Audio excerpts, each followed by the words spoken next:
반갑습니다. 미풍입니다. 구독과 좋아요 부탁드리도록 하겠습니다. 결국 대출 규제 풀린다. 오늘의 제목입니다. 결국에 대출 규제 풀릴 수밖에 없습니다. 그래서 대출 규제는 전년도 대비 올해의 은행의 가계부채 증가율을 6%로 묶어놨습니다. 그 6% 내에서 은행권에서 금융권에서 대출을 해줄 수가 있는데 이미 6%를 거의 차버렸죠. 네, 그래서 저는 이 대출 규제가 풀린다 1순위를 저는 분양권에 당첨되고 그리고 잔금, 중도금 잔금 대출을 하는 사람에게 먼저 풀 것이다. 그 다음에 저는 제가 볼 때는 무주택자들 그리고 1주택자를 이제 집을 사는 사람들에 대해서 40% 이내 그리고 이제 소득 규제도 보겠죠. 소득에 따른 한도도 볼 겁니다. 그래서 이 부분은 이번 달 아니면은 늦어도 다음 달까지는 완화될 가능성이 크다 이렇게 보고 있습니다. 그런데 내년이 되면 의미가 없어요. 왜 그렇습니까? 6%로 묶어놨기 때문에 이제 내년이 되면은 올해 대비 6%가 이제 총량 규제가 되는 겁니다. 그럼 의미가 없습니다.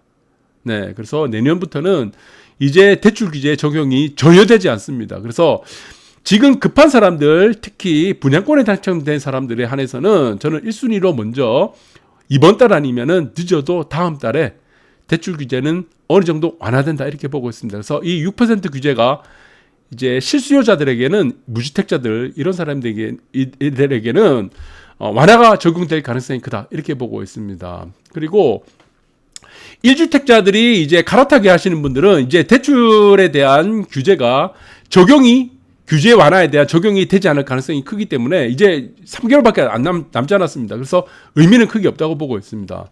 이 부분에 대한 뉴스는 제가 항상 여러분들이 받는 뉴스보다 항상 먼저 알려드린다고 했습니다. 네, 그 부분들을 앞으로 확인해 보시기 바라겠습니다. 그래서 대출 가능해요.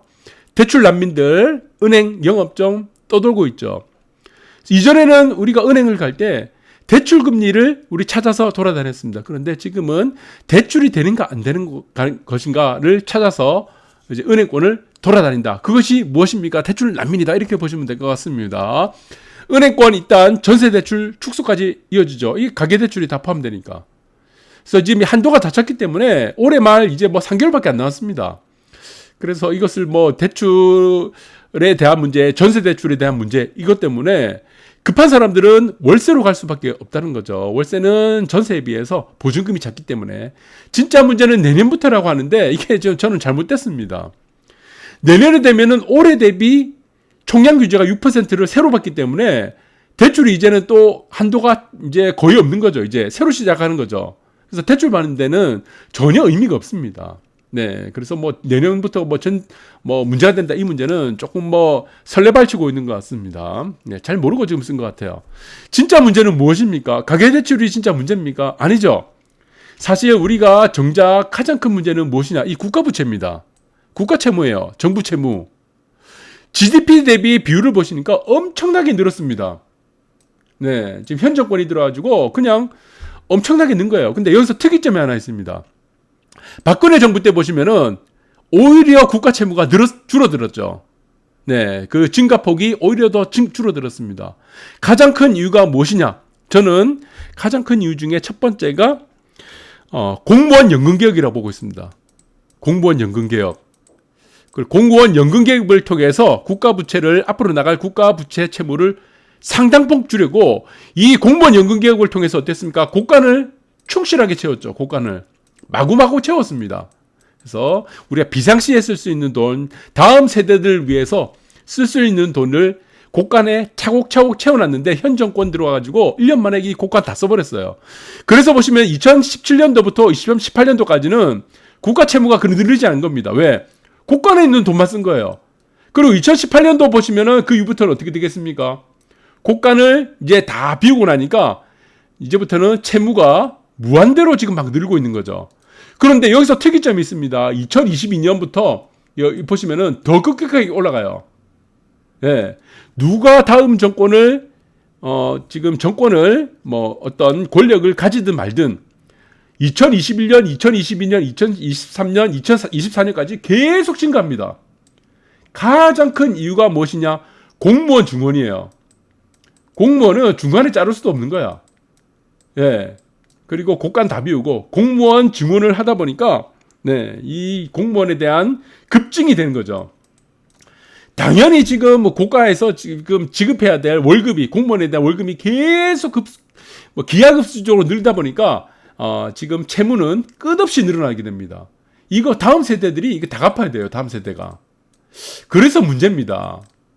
네, 박근혜 정부 때는 공무원 숫자를 줄이고 그리고 공무원 연금 계획을 통해서 국간을 차곡차곡 쌓아나갔는데 그 국간을 1년 만에 다 비우고 지금은 어떻느냐. 앞으로 미래 세대는 이 지금 계속 폭발적으로 증가하는 국가 채무에 대해서 이것을 모든 수입을 이 국가 채무를 갚는 데 써야 된다는 겁니다. 네, 그리고 공무원 증원이 가장 큰 이유다. 이렇게 보시면 될 것 같습니다. 그래서 저는 가계부채가 문제가 아니고 사실은 국가 채무가 가장 큰 문제다. 가계부채는 여러분들이 담보가 있어요. 국가 채무는 담보가 없어. 결국에는 이것을 화폐만 찍어낼 수밖에 없는 거예요. 그러면 어떻게 되겠습니까? 집값이 어떻게 되겠습니까? 그래서 이게 가장 큰 문제라고 보고 있습니다. 네, 인플레가 계속적으로 증가할 수밖에 없다. 이렇게 보고 있습니다. 그래서 저는 이 문제, 저는 차곡차곡 다시 한번 보겠습니다. 왜 지금 이 가계부채 이 문제가 올해 이번 달 아니면 다음 달부터 늦어도 지금 빠르면 이번 달부터 완화되느냐 이 부분은 우리가 지금 정답지를 우리가 또 확인을 해야 되는데 올해 코스피 3,700 간다고 전부 다 그랬어요. 네, 대한민국에서 저 혼자만이 지금 어떻게 얘기했습니까? 네, 이 포인트까지 간다고 했죠. 가장 중요한 포인트. 네, 그래서 2,600포인트, 2,600포인트에서 2,100포인트. 예, 향해서 가는데 이것이 어떻게 간다고 그랬습니까? 굉장히 스테이블하게 간다고 그랬습니다. 그래서 어제 보시면은 종가가 장대 연봉이 나왔죠. 그래서 제가 정답지 드렸습니다. 어제 방송에서.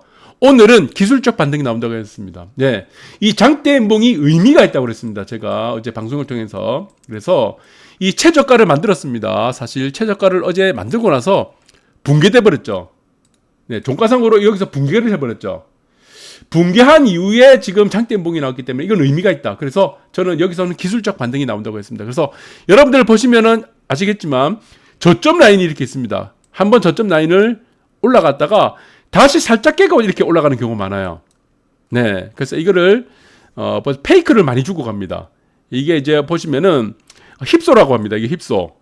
네, 힙소 혹은 페일러라고 합니다. 이 페일러. 네, 실패라고 하죠. 페일러. 라고 하고 올라갈 때 느려요. 올라갔다가 이렇게 보시면은 이 저항선이 있습니다. 갔다가 한번 올라갔다가 이 종고점을 뚫고 올라가는 것처럼 보이다가 다시 붕괴시켜버립니다. 그러니까 이런 일이 굉장히 비일비재합니다. 그래서 이거는 개인 투자자들을 여기서 한번 털고 간다. 개인 투자자들을 위해서 한번 턴다. 이렇게 보시면 될 것 같습니다. 그래서 여기서는 지금 현재로 보시면 어떻습니까? 저점과 고점이 계속 낮아지고 있죠. 추세 전환에는 조금 힘들다고 보고 있는데도 이것이 만약에 추세 전환을 뚫고 다시 올라간다고 해도 결론적으로 어떻게 되겠습니까? 네, 이 올라갔다가 내려갈 수도 있고 다시 저점을 붕괴시킬 수도 있고 결론적으로 우리가 길게 보면은 이 고난에서 2,600포인트와 2,100포인트 이 사이에서 저점을 만들고 큰 상승이 다시 이루어진다. 그래서 중간에 이 파동들이 있습니다. 이 파동들은 의미가 없다고 그랬어요. 여기서 무슨 큰 반등이 어떻게 나오고 뭐 좀 기술적 반등이 나온다. 뭐 추세 전환시다. 이거 하나도 의미 없습니다.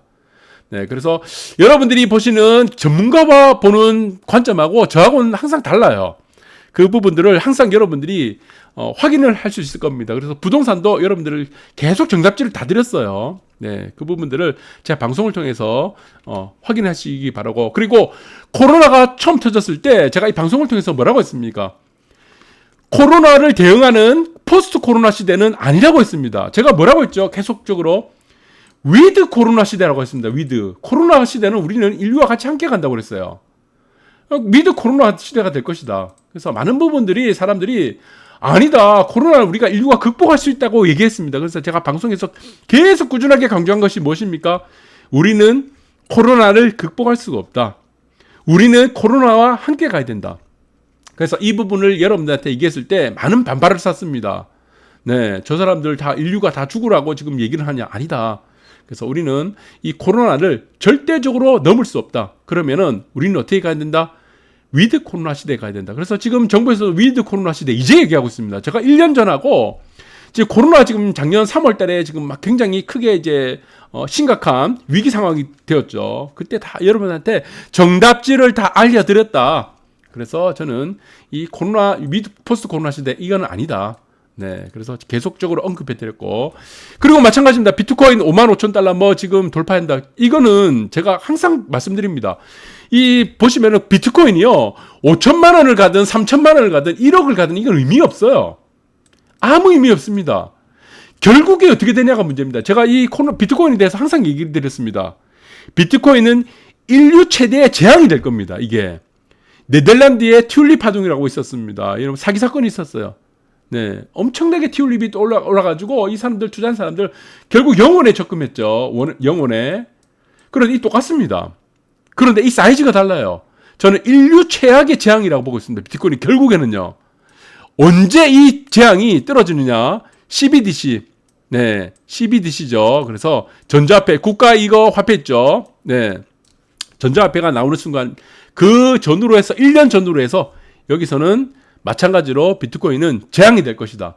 그래서 가장 큰 이유가 이겁니다. 비트코인은 내재 가치가 없어요. 우리가 달러라는 게 있습니다. 달러. 우리 통화도죠. 통화는 그 국가의 내재 가치를 반영합니다. 원화도 있고. 그렇죠. 그리고 또 결제 수단도 되고 교환 수단도 됩니다. 네, 교환 수단도 되는 거죠. 화폐가 원래 가장 중요한 목적이 교환 수단이잖아요. 교환. 그런데 비트코인은 결제 수단도 되지 않고 교환 수단도 되지 않아요. 왜? 레인지가 너무 큽니다. 레인지가 안정적이지 않아요. 우리가 환율에서 따르는 달러 대비 원화, 원화 대비 달러, 원화 대비 엔화 이런 부분처럼 뭐 원화 대비 무슨 뭐 달러 대비 위안화 이런 것처럼 이것이 어떤 스테이블한 어떤 과정들이 없습니다. 등락폭이 워낙 레인지가 크다 보니까 이게 결제 수단과 교환 수단이 될 수가 없다는 겁니다. 그리고 비트코인에 기초 자산이 없어요. 달러의 기초 자산은 무엇입니까? 미국이죠. 미국에 보면 많은 부동산도 있고 무슨 경제적인 가치들, 뭐 정부도 있고 원화도 마찬가지입니다. 원화에 보시면은 국가에 들어가 있는 자산들도 있고 그리고 부동산이 있습니다. 부동산이 받쳐줘야 돼요. 그리고 경제 활동하는 수많은 사람들과 경제적 자산들, 기업들이 있기 때문에 이게는 기초 자산이 있는데 비트코인은 기초 자산이 없습니다. 그래서 내재 가치가 없는 겁니다. 이거 결국에는 영원됩니다. 그래서 제가 중간에 어떤 가격으로 가든 여러분들 이거 신경 쓰지 말라고 했습니다. 그래서 이 부분들을 여러분한테 잘 알려드렸고, 그래서 저는 두 가지로 보고 있습니다. 첫 번째가 무엇이냐? 월세는 계속 증가합니다. 네.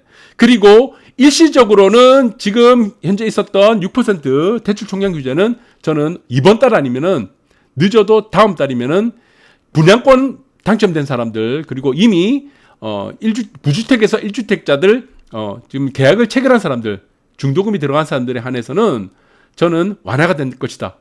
빠르면 이번 달이라 보고 있습니다. 그런데 두 가지는 바뀌지 않습니다. 첫 번째가 무엇입니까? 월세화는 바뀌지 않는다.